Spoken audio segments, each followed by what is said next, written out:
மீனராசி அன்பர்களுக்கு குரு பகவான் வந்து 3ஆம் இடத்துலேருந்து 4ஆம் இடத்திற்கு வரார். இதை வந்து அர்த்தாஷ்டம குரு அப்படின்னு நம்ம சொல்கிறோம்.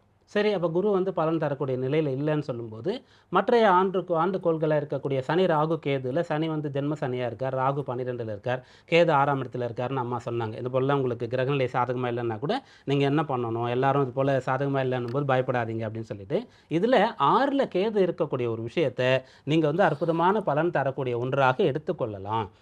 சத்துருன்னா முதல்ல உள்ளே போகணும். நமக்குள்ளே இருக்கிற சத்துரு என்ன? நம்ம எதிர்பார்க்குற மாதிரி நம்ம குழந்தைங்க இல்லை, நம்முடைய வாழ்க்கை துணை இல்லைன்னு நம்ம நினைக்கிறோம். நாம் இருக்கிறோமா? காலையில் சீக்கிரம் எழுந்துக்கிறோம்னு நினைக்கிறோம், அலாம் வைக்கிறோம், எத்தனை பேர் எழுந்துக்கிறோம்? படிக்கணும்னு நினைக்கிறோம், படிப்பை விட்டுட்டு விளையாட போகிறோம். வேலை பார்க்குற நேரத்தில் கூட ஃபோன் எடுத்து பார்த்துட்ருக்கோம். பிஸ்னஸ் பண்ணும்போதும் கூட அது நம்மளது தான், நம்ம தான் முதல் போட்டிருக்கோம். இருந்தாலும் வேறு எவ்வளவோ விஷயங்கள் வந்து இந்த மாயை சிற்றின்பங்கள் வந்து நம்மளை டிஸ்டர்ப் பண்ணுது. அப்போ நாமளே நம்முடைய கட்டுப்பாட்டில் இல்லை, நம்ம நினைக்கிற மாதிரி இல்லை. அப்போ மற்றவங்க எப்படி இருப்பாங்க? அப்போது அந்த சத்துரு ஜெயம்னு சொன்னால் முதல்ல நீங்கள் உங்களை ஜெயிக்கணும். ஜென்ம சனி இருக்கும்போது அதை செய்யுங்க. இதெல்லாம் எங்கேருந்து வருதுன்னா கேதுவிடத்திலிருந்து வருது. கேது யாரெல்லாம் வந்து சுத்தமாக இருக்கிறாரோ, நல்ல ஸ்நானம் பண்ணுறாரோ, பூஜை பண்ணுறாரோ அவருக்கு துணையாக இருப்பார். நீங்கள் வந்து சத்துரு ஜெயம் அப்படின்னு சொல்லக்கூடிய விஷயங்களை செய்யுங்க, கட்டாயம் நல்ல பலன் கிடைக்கும். அதற்கு துணையாக இருக்கக்கூடியவர் யார் அப்படின்னு கேட்கும்போது விநாயக பெருமான் தான். விநாயக பெருமானை வழிபடுங்க. இந்த குரு பயிற்சி உங்களுக்கு அனுகூலமாக இருக்கும்.